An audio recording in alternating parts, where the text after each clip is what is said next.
Together, our love will last forever. Together,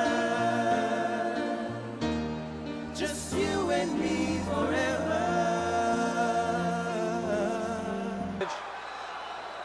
Do you take this woman as your lawful wedded wife? Ooh, yeah! Oh, Place the ring on her finger and repeat after me. With this ring,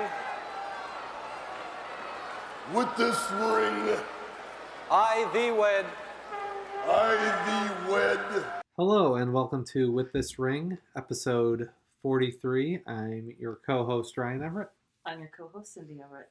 and today we'll be continuing our journey through 1998 WWF.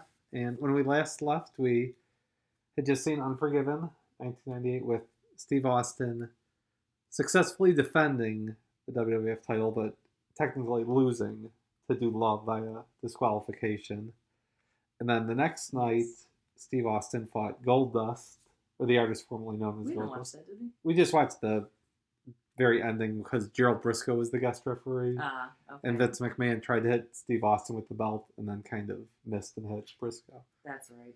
And this is kind of, they don't make a big deal out of it, but one or two of the Raws right after that, after Unforgiven, Jim Ross mentions that like Vince McMahon's brain might have broke after Dude Love cracked him with the head.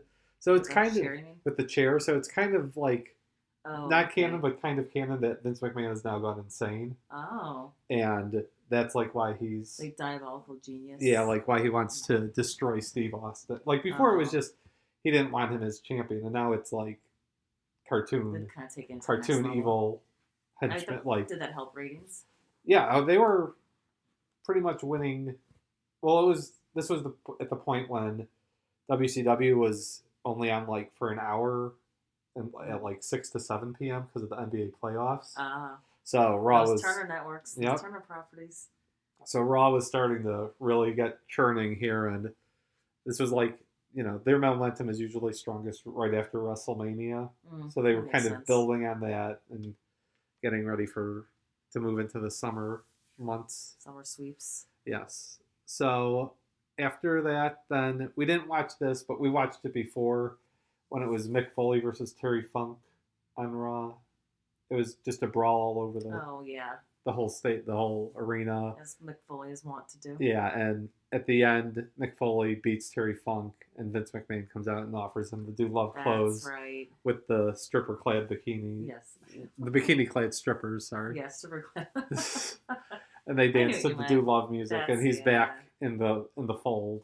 Right. And then the next week we watched... Mick Foley's kind of an odd choice. I like more like the straight man, like the corporate guy. Yeah, I think it was kind of to get that point across that like he'll take anyone over Steve Austin. I gotcha. See, and there wasn't really any other really made heels at that point. Like The Rock was still not that level yet. Mm-hmm. Triple H DX was going in a different direction once Shawn Michaels left. So that was kind of like the two closest guys. So then they were just Mick Foley, like from 96 through 99, he was always kind of like the in case of emergency break glass guy. Like player. He could be a main event at the pay-per-view, but he could also be on the pre-show match. That's true. Because I was just thinking they could have taken Owen Hart in that role, but he's not good enough. Steve Austin. Steve Austin is not going to work with Owen Hart. You're right. Never mind. No, that's a good point. He is. I'm trying to think like they kind of the odd guys. That don't have like a. And like guys at that like you couldn't put just anyone. Right. Couldn't put. And Undertaker and Kane are still sort of in their own universe. Isolated. Siblings. All right, so this, and then we watched the promo the next week where Vince McMahon introduces Dude Love as challenger, the esteemed Gerald Briscoe as timekeeper, Hall of Famer Pat Patterson as ring announcer, and then the guest referee just wouldn't come out. Right. He was very shy and, didn't want to show himself off too much, but then it turns out it is Vince McMahon and a small shirt. The Ken Shamrock shirt. Yes. Did you see that coming when you were watching this for the first time? Not really. I don't think I so. didn't see it coming, but This is. I saw it coming this time. Yeah, I probably should have, but I was kind of like, oh, who's it gonna be? Yeah, because they were kind of they do this again like later times, but this was like the first time they kind of did this thing where it's like, who could it be? And it's just the guy walking to the back with the microphone. Gotcha. So yeah, so the odds are stacked against Steve Austin. Yeah, they're once again kind of cartoonish. Very 1998 to go kind of over the top. Yes. So this is May 31st, 1998. Okay. It was it was the week after. It wouldn't have been Memorial Day Sunday. Okay. But it was, a week after. So school for me was, I think, going into the last week. I know earlier in the day we had Megan Witter's 8th grade graduation party. That tracks. And we had to get home by 7, though, because not only was Over the Edge starting, it was Bulls versus Pacers, Game 7 of the Eastern Conference Finals. That's a big night. And this was the last year of the Bulls. Kind of the run. The run, yeah. The last dance, if it were. It's a very memorable night for you. Yeah, so I actually had the 2 TVs set up in the living room because I put the small TV, it was just the antenna to NBC. Right. And then I had the big screen TV set to the scrambled pay-per-view. Oh, the scrambled pay-per-view? Oh, yeah. Your parents would buy it for you? No. Your deadbeat cousins were telling you that they this was Big 5 pay-per-view only. Oh, okay. Buying territory. This didn't crack the Big 5? No. This was the Big 5 are Rumble, Mania, King of the Ring, SummerSlam, and Survivor Series. So King of the Ring is the... King of the Ring was the new 5th one. Okay. It was the first to come before all these in-your-house freeloaders. In Texas. Yes. So this was not in Texas, this is in Milwaukee. Milwaukee. Yeah. So, yeah, I was saying, we were joking before we started recording that, there's really only, in my mind, reviewing my notes, only one real standout match in this. Yes, I would agree with that. It's a very uneven show. I also made a note to ask you, why is Sunny in prison? Yes, so this is Sunny's last pay-per-view appearance. She might appear once or twice on Raws after this, but this is the last we'll see of her. So her boyfriend, I don't think they were ever actually married. Is this her Wikipedia page? Yeah. She was never... I no. honestly didn't look anything else you could tell me. Yeah, so her and Chris Candido came into the WWF in 1995 together. Okay. Like as a boyfriend, girlfriend, and as like an act. Okay. Because she was Sunny, they were fitness instructors. Mm-hmm. Obviously, this gimmick was horrible, and Skip was buried very quickly, but Sunny was a hot blonde, so they still put her up. And she had like a huge affair with Shawn Michaels, and it was like known throughout the company that Shawn Michaels was just like sleeping with her, and they were doing pills together, and not a good relationship at all. Okay. And then, so she was like, had lots of DUIs. I'm not even going to count them all. That's okay. So a lot of legal issues. A lot of legal issues. And then the latest one was in 2022. She was in a fatal car crash that killed a 75-year-old man. Aww. I'm pretty sure she was... Was she driving? Yeah. DUI and manslaughter related charges.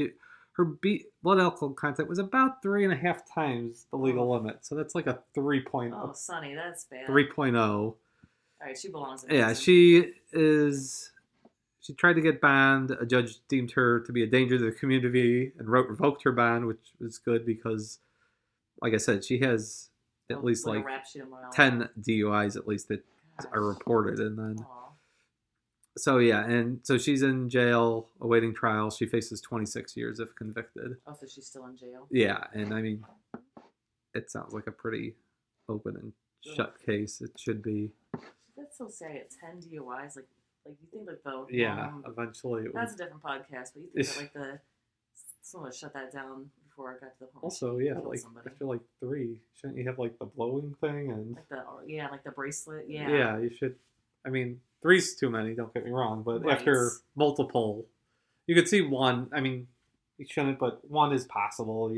Right. Something happens, but yeah, 10 or so is a little too much. That's very excessive. So yeah, this Did is you know that when that happened? I'm surprised that didn't come up in our. yeah. We were doing the podcast during that time, weren't we? Yeah, but I mean, we weren't talking about Sony. It's So, still pertinent wrestling Yes, news. I guess. Yeah, we could talk about. I mean, every month we could do a This week in this wrestling. week the wrestler that died in the last month was Oh, yeah, probably. Well, Place to Be Nation has lots of other programs. right. We have Yeah, to to pursue that. Okay, well I was curious because I forget. Yeah, usually I ask you what people are up to now. Right. There's not always happy endings. Yeah, This is and one of them. Droz is not a happy ending either. Who? I guess we'll go puke. Oh, Droz. So yeah, that was odd too. When did he show up? I don't he showed up like a week before, and I wanted to watch this, but for some reason it's not on streaming. Beyond the Mat, the wrestling documentary. Yeah. I think we've watched parts of it before, but like one of the big stars of it is Droz, and it's when he goes and meets Vince McMahon, Okay. and they're giving him like his creative idea, and he literally did puke on a football game. Right. Monday Night Football, so that's why it was called Puke. So Vince McMahon is yelling at this meeting in his boardroom. He's gonna puke. He's gonna puke. He's gonna puke. And he pukes in a trash can to like prove that he could puke on command. Oh, yuck. So that was his gimmick. Uh, That he could puke, and apparently for some reason he's friends with the Legion of Doom. all right. Yeah, that And was the eventually first match, he yeah. gets his career ends like a year and a half later when he's in a match with D'Lo Brown. Mm. D'Lo Brown messes up a running power bomb and he's paralyzed. Oh no. Yeah. Well, yeah, it's also not a good ending. Well, what match was he in here? He came out with the LOD That's right. in their match against the That's Disciples probably of Apocalypse. I didn't put any. So notes yeah, on this is a it. bad match. Yeah. This is, There are a lot of bad matches. and this unfortunately, one. What? we are nowhere near done with LOD versus Oh, DOA really? this year. Yeah. I said, all right. They really bump into that in your house slot Oh, nice and Jeez. a nice 12 minutes on each show. Oh, come on. Yeah, they're very slow moving. So Mhm. Jerry Lawler's being pervy. And then we joke that DOA does twin magic. Yes, they tried the Bella twin magic. But, Yes, the neo-Nazi. I mean, they have the same Nazi tattoos, so it's hard to distinguish. right, obviously. The LOD still wins. Yeah, I So think it's Droz ends up eh. getting involved with, like, the two Chains and Droz get involved, and Droz kind of, I didn't care gets enough the to final- make- I think he, like, hits the DOA guy and Animal slams him for the win or something, right. just to kind of establish that. Because for a while it had been, like, the DOA had 3 members to the LOD's 2, Oh, the DX gotcha. has 4 to LOD's 2, so they needed a new... Probably what's the biggest? The Yeah. Nation Domination's pretty big. Yeah, they're too. at 5. Yeah. Yeah, they're the big... Well, DX is at 5 if you count China. I think you have to. She gets Yeah, involved. yeah. Do you ever have a DX versus Nation Domination? No, not Nation. Yeah, 5 they and do. 5. They ever do. watch one? No, well, they have a 6-man tag on this. Oh, that's right. And then eventually they have a bigger fight in the summer. This is Triple H and the New Age Outlaws. The Yeah, only it's New Age DX. Outlaws are DX. Yeah. Yeah. Okay, whatever. Okay, we had Then we had a Yeah, great another big Jeff Jarrett match. versus Steve Blackman, and I didn't realize this went 10 minutes. That's Oh, it was way too bad. long. Yeah, all these matches, jeez. I said Jeff Jarrett is just mid, and Steve Blackman. He has good technique, but he doesn't have like a lot of panache. Yeah, It's like he's a guy I that don't know. He's He's- technically good. Isn't like a charisma. he doesn't have any charisma. Yeah, that's like the big knock. I also who is this announcer? Tennessee Lee.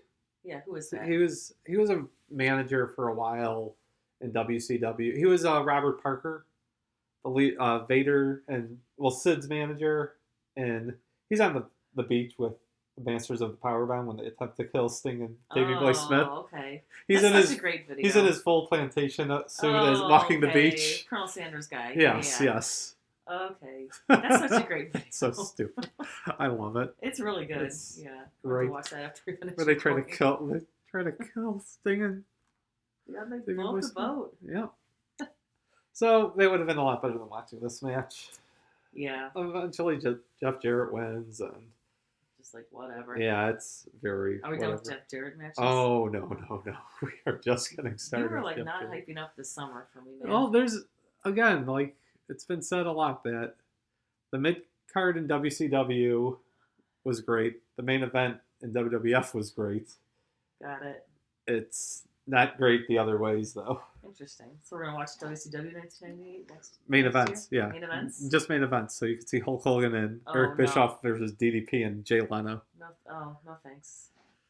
All right, so then we get to a good match, though. As Mark Mero has had it with Sable. She's always going for attention.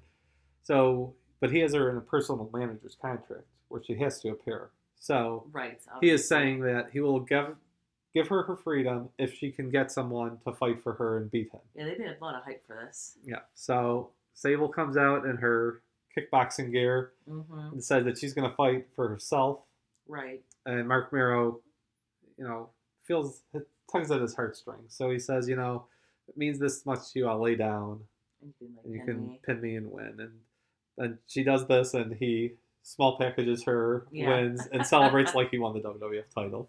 Yeah, he really sold this. Yeah. Which is funny. It's great, just total shitbag I know. heel. Another thing I should have seen coming and really didn't. Oh, I had that one pegged. Did you? Yeah. I didn't know. I thought they might have someone like debut as her guy. Like Edge had been hanging out a lot recently.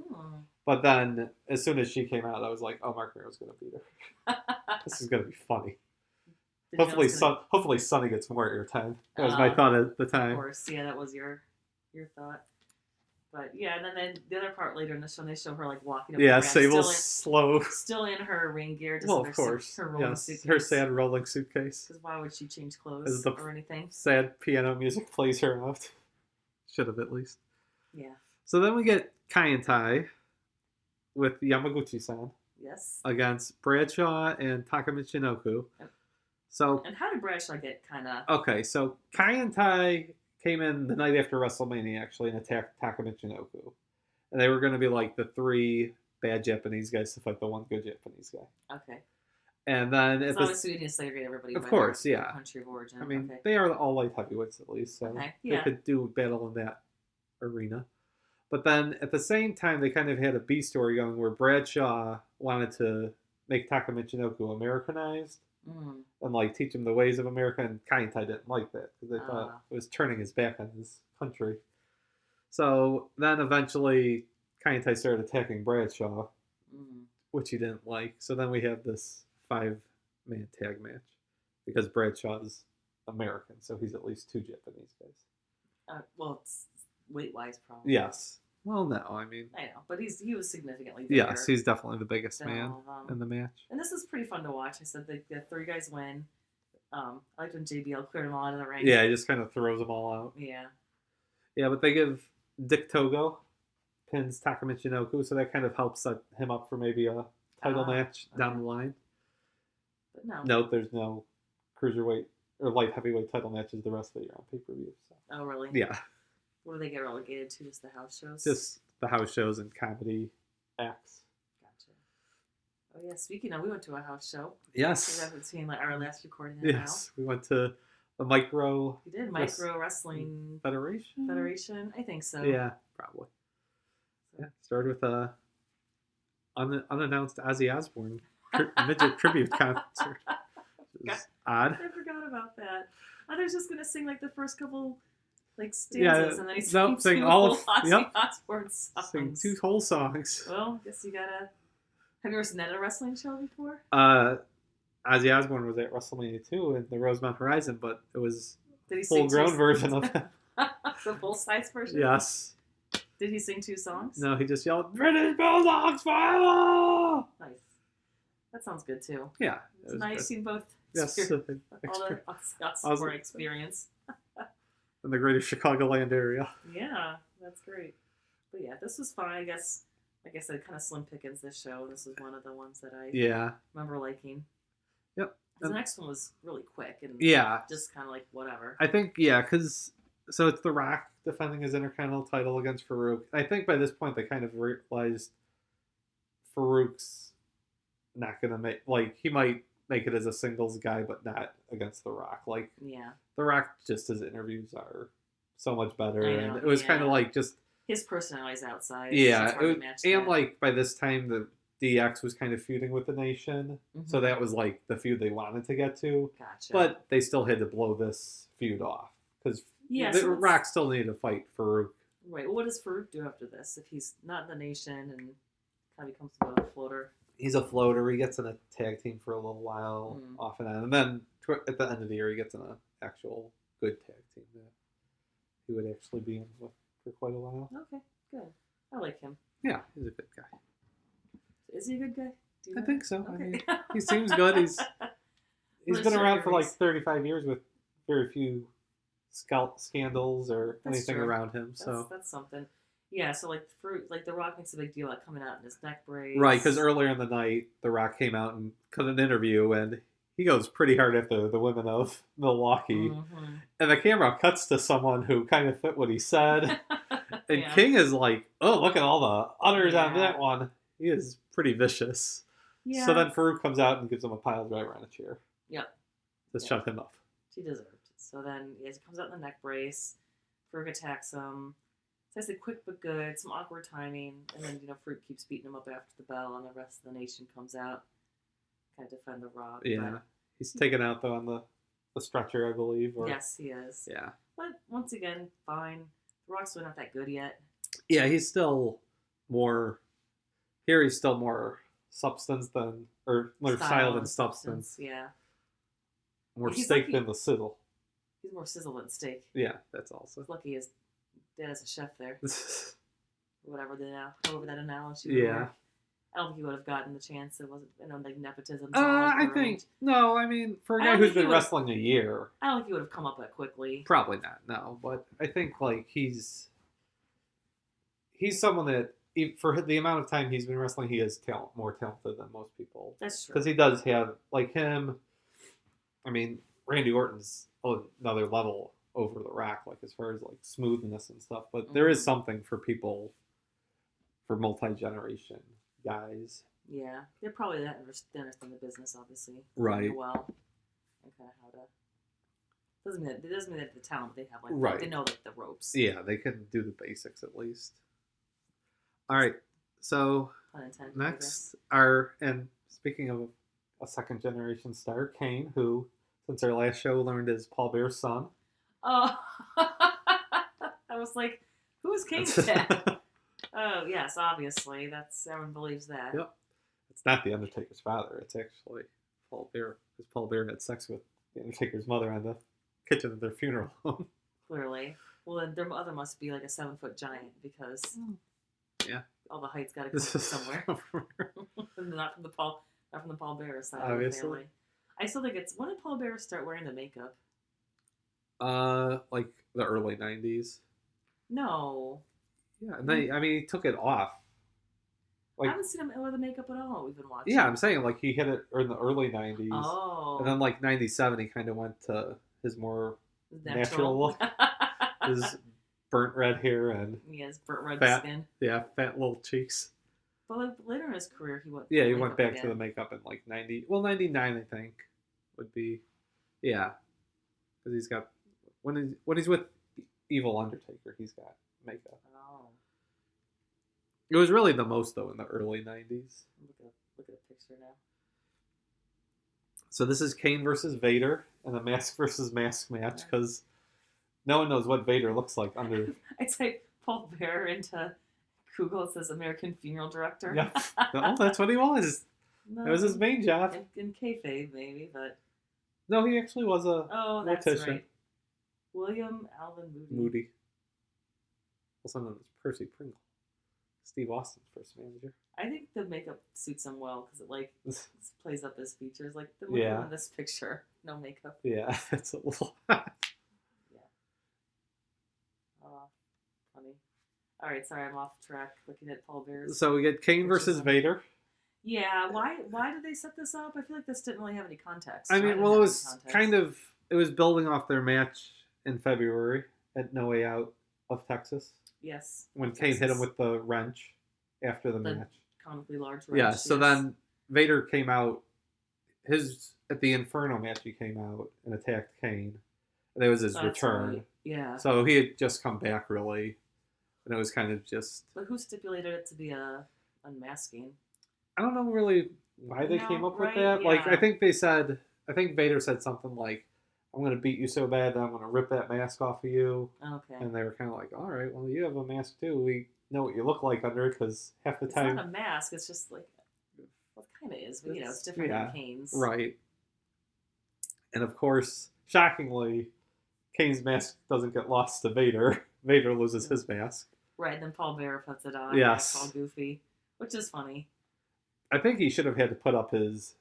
He doesn't really have it in the WWF, but in WCW, he had the big helmet with like the smoke that shot out of it. That should have been... He should have put that up as collateral, at least that. And then just see Paul Bearer walking to the back with that huge thing on. The elephant helmet. Yeah, no, that wouldn't work to turn. Eric Bischoff's not giving that up. No, that's stuck in the WCW I vault. said Kane is slow, Jerry is being annoying. Yeah. John's got to go to the moonsault, and Kane hits like a bad tombstone. Yeah. Vader does attempt the moonsault, but misses, and then, loses. And afterwards, has an interview where he says Vader time is over, and he calls himself nothing but a big fat piece of shit. Which Why didn't that get edited out? I think it was kind of like, Vader, you haven't lost the weight we wanted you to, so you have 6 months left on your contract. You're going to be humiliated now. Oh, really? So they told him to say that? I think so, yeah. That's kind of crappy, but I guess all those checks cleared. I mean, he did get like a mini push for a little while. It was kind of like he was motivated, but then he kind of just fizzled out. Gotcha. So after that, we go to The Nation of D'Lo, and Owen Hart. White, Yes. Lily Obviously. White, Owen Hart. I was going to say, The Nation. So one of these things is not like the other. Against DX, which is, as you said, the New Age Outlaws and Triple H. You know what? I just put DX in my notes. I said Triple H, New Age Outlaws, which are the Road Dogg and Badass Billy Gunn? Yes. Or Daddy Gun? Daddy ass. Daddy Ass. And then, because X-Pac still, he got injured in WCW. That's why he was released. So he's still, why he's just kind of like he's still around? kind of waiting for to be medically cleared. Well, that's good. They're still like letting them get out. Yeah. Exposure. I mean, because Walk around with China. yeah, he could. I mean, DX, it's fine to just be a nuisance and cut interviews. That's true. And That's however, what they since our last pay-per-view, DX has made quite the turn, as now they're People full-fledged love them now. faces, and it's really because they were feuding with WCW. They had gone to That's right, Nitro. we watched that, We watched the yeah. Nitro, and then did we watch them go to the CNN Center? Yes. Yeah, in and the also- lobby. Like, and like, also that's the, I was like laughing at them. The WCW offices, which is not part of the CNN towers. It was in Smyrna, Georgia. Okay. It was like just a little office house. Office house. Yeah, office space in the suburbia Yeah. sprawl of Atlanta. Oh gosh, that's huge. And I do think it is Pistol Pez Watley, undercard wrestler from WCW in the late 80s, who walks in and Triple H calls that. Or it could have just been a black guy. Oh, gotcha. Yeah. I guess they're hassling people. But I think it was outside. him because that was where they had their training plan, so he probably was a trainer for them. Yeah. Yeah, well, I don't think he was expecting to see Triple H that morning. So then, after... Yes, people love that. And like that Screamo guy Yeah. who sang the American... That's the worst version of the national anthem ever. Yes. And eventually one week... Well, because DX and Owen Hart were always locked in a feud no matter what. Why? Because Triple H, Owen Hart, they wrestled at like the first two pay-per-views. Okay. So when Owen Hart joined the Nation, DX was feuding with the Nation now because Owen Hart's there. So that's kind of how that all... So Gotcha. not only were they getting cheers because they were standing against WCW, but now they were also feuding with the Nation. So they had two Kinda stones. converged Yeah. together.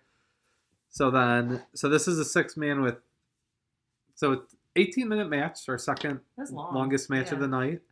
Surprisingly, outside of Sable, Mark Mero, the Rock match is the shortest match of the show. I believe that. Yeah, But Jeff Jarrett went on way too long. yeah. So Legion and Legion of Doom and could've been Jeff shorter. Jarrett should not have been 10 minutes each. No. So, but anyways, so this was 18 minutes, but It went by fast. it's It was really it's entertaining. really good. It's good characters, good guys that are over, like, right. so it's easy to make, and they do like plenty of tags, plenty of in and out. Exactly. It was like good pacing. It wasn't like just in a headlock for 7 minutes or Right. bear hugs or nothing. Yeah, I mean, in a 6-man tag, you really shouldn't do too many rest holds because there's at least Right, that's two true. other guys that you could tag out. It's one thing if it's a tag match and you're going to go 20 minutes. I mean, Yeah, you're going to that's need a understandable. rest. But Yeah, 6-man or more, I think, should be pretty much constant motion. That's your rule. Yeah, once you get up to 6 people in a match, There's enough people. keep to it moving. rotate. That's true. I'll allow that. All right, You know, so this in is a the good end, one. They do there's slingshot. My favorite. yes, they do slingshots. There's a bunch of shenanigans with Oh yeah. the tag title or the European title belt Yes. as they give a pile driver to Owen Hart on it. Mm-hmm. But then the ref's still distracted, and Owen Hart hits a pedigree onto the belt. That's right. Yeah. And that is the end of it, as the Nation gets the big win. And this feud will continue quite a bit as well. Okay. Really throughout the year. There's But enough people, you can play different combinations. yeah, and exactly. Permutations of Yeah. it, right? like right now, it's still kind of Triple H and Owen Hart. But then it's going to kind of change to The Rock and Triple H and Owen Hart and X-Pac. And Gotcha. lots of Yeah. other ways you can do it also. Gotcha. And then the main event. Yeah. Which, I mean, it is a 2-hour, 40-minute show, and this clip starts at 2 hours and 8 minutes. So it's the majority of the show. I mean, it's a third of the show, Yeah. which it should be. I mean, It's really good. yeah. So It's very good you performance. get all the great, you get the great introduction from Pat Patterson. Oh, wait a second. You forgot the guy who took his leg off. Oh my goodness, yeah, the Crusher and Deshaun. yeah, Mad Dog Vachon. Yeah, How did you forget I that? don't. It's not mentioned on the Wikipedia. I don't think. Well, that's an oversight. Yeah. So it was in Milwaukee, so it was Mad Dog It's Vachon. really weird because like it's like they're stalling for time, but I don't know why they really would be. But yeah, so Mad Dog Vachon and the Crusher, or is it Dick the Crusher? It's because there's the Bruiser and the Crusher. Well, you're asking the wrong person on that one. One of them is long dead by this point, so I mean they're both dead now. Dick the Bruiser. You're asking me who's who? Or was the No, it was the Crusher. Okay. Crusher. Crusher. Who's the Crusher? He's Reginald Lasowski. Also, the guy, the big Polish guy. Yeah, the big Polish guy who is always continuously has a cigar in his mouth. Obviously. Yeah. So yeah, and he's interviewed and he sings a little bit of his entrance song, which was "Roll Out the Barrel." Nice. And then Jerry Lawler gets in the ring and calls them old, which is the pot calling the kettle black. Right. Yeah. Obviously, I know what Jerry Lawler. He's jeez. Baseball game. Yeah. Jerry Lawler was playing his role. Yeah, get out of here! No one wants to see you. Yeah. And then he starts making fun of Mad Dog Vachon having a wooden leg. Well, what happens to that? Well, of course, it gets pulled off eventually. Yes. And then, luckily, the Crusher is there to take his shirt off, and It it kind of a few times he just kind of pushes Jerry Lawler away, and then finally he gets the leg and smacks him with it. Yeah, it's what it is, and that one I did see coming actually. Yes. It took me a while. If you take off a wooden leg, you're going to use it check, eventually. Chekhov's wooden leg. Yes. And that was actually used in a Diesel versus Shawn Michaels match we watched a while back. Poor Mad Dog. Mad Dog Vachon shows up. You might as well know. Unscrew your leg, buddy. It's coming out. It's coming off. Yeah. He's probably like, okay with that. Yeah. Getting involved. Yeah, at this point. So how did he lose his leg? I think it was a motorcycle accident. Ooh. Or a car accident. Oh. He wasn't like he was wrestling someone and they tore his leg off. I didn't think that. He was wrestling Ted the Terrible Wrestling Bear. I don't think it was that. I was going to say like diabetes or something. No, I think it was just a car accident. Okay. Not a wrestling related. No. Tore his leg off. Yeah, but the crowd, once again, Milwaukee's. That's Yeah, sure was from Milwaukee. Yeah. And the Mad Dog Vachon's from what? He's from Quebec? Montreal, yeah. All right. Yep. So now to the main event. Now to the main event. No, we went back to the most important This part. is, yes, the most important. Why are they even honoring them? Like Hall of Fame? No, not really. They didn't really do the Hall of Fame. Yeah. So it was just they did that a couple of times, like in just '97, also kind of just a time, filler. Yeah, a letdown. You didn't have a letdown match, so you burned through all your letdown matches this first hour of the show. Shit. Yeah. Like they could have easily stuck Jeff Jarrett for Steve Blackman between the Kane and DX match, but that's true. Maybe they were afraid the crowd would leave and never come back. Yeah. So next is Steve Austin versus Dude Love. Yep. This is the guest referee. They kind of make a big deal about announcing Leonard Briscoe and Gerald Briscoe. And I was thinking of what's it called? Law and Order. Oh, Leonard. Briscoe? Yeah, Lenny Briscoe. No, and Pat Patterson. But and then talked about why the Undertaker. Okay, so the week before Steve Austin had Vince McMahon arrested, as one does. Oh, yep. Because he claimed that he assaulted him the week before. Right. So then, part of the release, because, if you decide to not press charges, you get to set your own standards of release. Right. And one of them was that Vince McMahon had to allow someone to supervise his refereeing duties. And Vince McMahon was sure that when he did that, no one would have the balls to do it. Whoa. So The Undertaker comes out. And this is the start of The Undertaker branching past just Kane. Good. As he kind of wants the world title, or at least to be involved in that picture again. Well, yeah, he's a good wrestler. He should get a bigger role. I'd be pissed if I got to do a Spike Kane, too. So he's the special guest enforcer, just to make sure that Vince McMahon calls it down the ring middle. And right. as we see... Oh, he also makes a very big deal of my hand only. Yeah, so Vince McMahon stresses that. So The Undertaker is going to adhere to his wishes and make sure there's no other referees involved. Mm-hmm. So as the match is going on, Dude Love uses a chair, and Vince McMahon, just right after that, he'd forgotten to tell Pat Patterson earlier, just reminds Pat Patterson to remind everyone this is a no DQ match. Oh, that's right. So he kind of keeps changing the parameters. And then, so that kind of fits with what you were saying earlier with him, like, going to be insane. Yeah, becoming like the total maniacal boss. And then a few minutes later, he wants to remind everyone that this is no holds barred pinfalls count anywhere. Mm-hmm. And this match goes on. It goes up the entranceway into the entranceway that had all the Briscoe Brother Body Shop. Yeah. advertising. And then it goes back into the ring. Steve Austin is bleeding. Yes, big time. He got thrown into a windshield. His feet got through. That's when he bladed himself. Yep, his feet obviously. He has some hard hits. He has some. Yeah, when Mick Foley did that elbow. Yeah, they take concrete. they were both of them take some hard bumps off those cars onto hard bumps. Yeah. And then so it gets back in the ring though, and Steve Austin hits the stunner, and Vince McMahon refuses to count. Right. So Austin gets in his face, and McMahon had said before the match that if he struck, Steve Austin struck him, he'd strip him of the title immediately. So Austin's in his face, and Dude Love comes up with a chair. Well, doesn't first Undertaker choke slam? No, that comes after. Oh, okay, sorry. No, it's all right.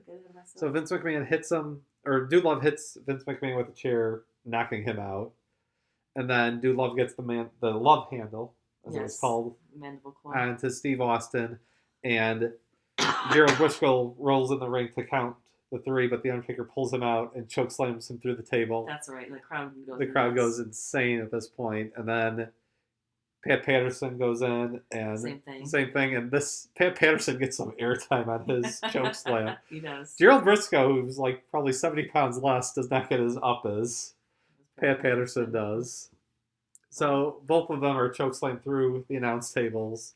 Yeah, so the Spanish announcing table is long gone. Right, but I mean, at least even the American table got it this time around. So then Steve Austin eventually hits the stunner and drags Vince McMahon over to count the 1, 2, 3. But he can't move his arm. He's still out. Well, Steve Austin. I know. Lifts it. I'm saying yes. Yeah. So Steve Austin basically counts himself as the winner. And the Undertaker tosses him the belt, kind of but looks at him in a way to say, "I'm going to be main event pay-per-viewing with you the rest of the year, so let's get used to us." Exactly. But yeah, this is the clear favorite. Yes, yeah.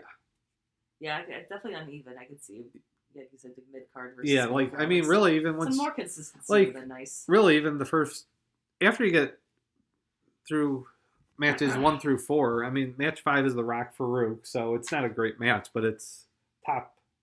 talent. Yeah, at least The Rock is like a top guy. And Kane versus Vader is big time, and Nation DX, and then the main event. So yeah, it's... Once you get past the hour and a half mark, it's important. But actually, it's like hour 15 because the last matches have a lot more time. Right, for sure. All right, so then if we go to our rankings, I if I had to do the weighted average of all these matches, it'd still be pretty low. That's kind of where I'm thinking about. Or you how could do that's like gonna... minute by minute, and you could give, right? Yeah. It's kind of like you have to weight the amount of time and the quality of each match, but I'm not going to do that. We're just rating the overall show, right? First the overall show, then we can talk about the individual matches. So we both gave Unforgiven 6. I think this one I liked even less. Really? I don't know.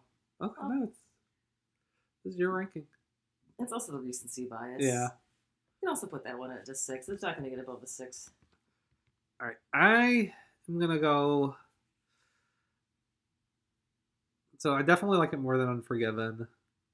Looking at No Way Out, because it's not Rumble or Mania level. But then looking at No Way Out, I mean, in full disclosure, this is my 5th rated match of all time. Oh. So that's a little higher than the That's pulling 8-man it up, tag yes. match. So I'm going to go... Do I go 7 or 7.5? I'm going to go 7.5, actually. Because I do... Like I said, I like the 6-man tag also. The Kane Vader match and Rock Farouk aren't great matches, but they're important Yeah, to each okay. guy's Kind of advance the story. All right, so then What do we do now? Our favorite match? our 2 favorite matches, yeah. 2 favorite? Okay. So obviously my number 1 favorite is the Dude Love, Steve Austin. Okay, I thought you were going to say Sable versus Mark Merrow, but... No. Second favorite, the 6-man tag match. I mean, this is pretty Yeah. easy. There's not a lot of competition for the top shows. Once again, Steve Austin, Dude Love, and a Nation 6-man tag match. Yep. Well, Yeah, I would if it works, it works. agree, but yeah, and I will now give Best Match of the Year honors to Dude Love versus Steve Oh, Austin. yeah.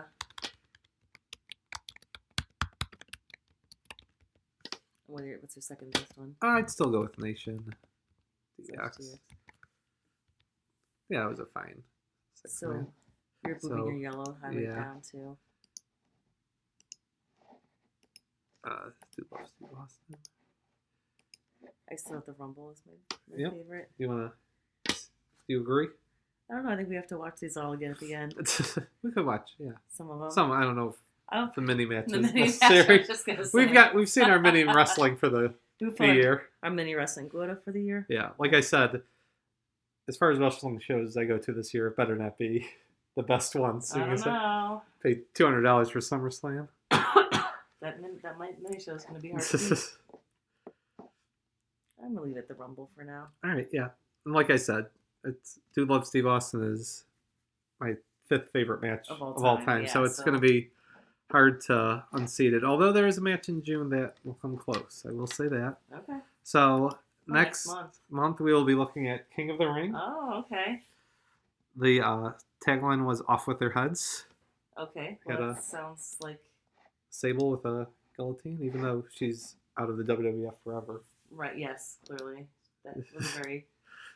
You know, these promotional photos, King, were made before Over the Edge, and unfortunately last night Sable lost to Mark Merrow. It's just sickening fashion. Is that what... Probably. I'm sure there was something like that. Yeah, no, that's a good impression. All right, yeah. And so we'll be back next month, King of the Ring. Yep, All right. the busy month. Happy Yep. summer, everybody. Yep, happy summer. See you We'll later. see you next time. Bye. Bye.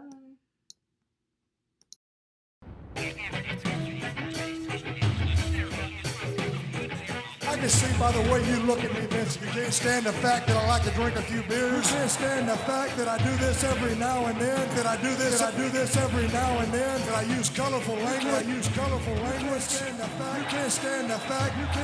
fact. You must conform. Defiance will not be tolerated. Conform. You must respect authority. Who the hell do you think you are? You will comply. Who the hell do you think you are? You must conform. Ladies and gentlemen, Dude Love! Compliance is good. Now I'm proud to say I know exactly who I am. Who the This is my arena. This is my arena. Who the hell do you think you are? Vince McMahon might have stacked the cards against Stone Cold Steve Austin by having a little timekeeper. The esteemed Gerald Briscoe.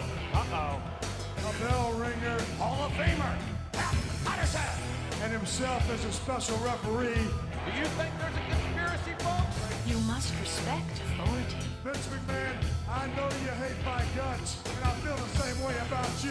Who the hell do you think you are? Defiance will be punished. This man just qualified Austin, and then Patterson and Briscoe. Damn You them! must conform. It's Austin against the world here. You will comply. Welcome to Mr. McMahon's Utopia. This is my arena. My arena. My arena. My arena. My arena. And now, WWF Over the Edge in your house, presented by Castrol GTN.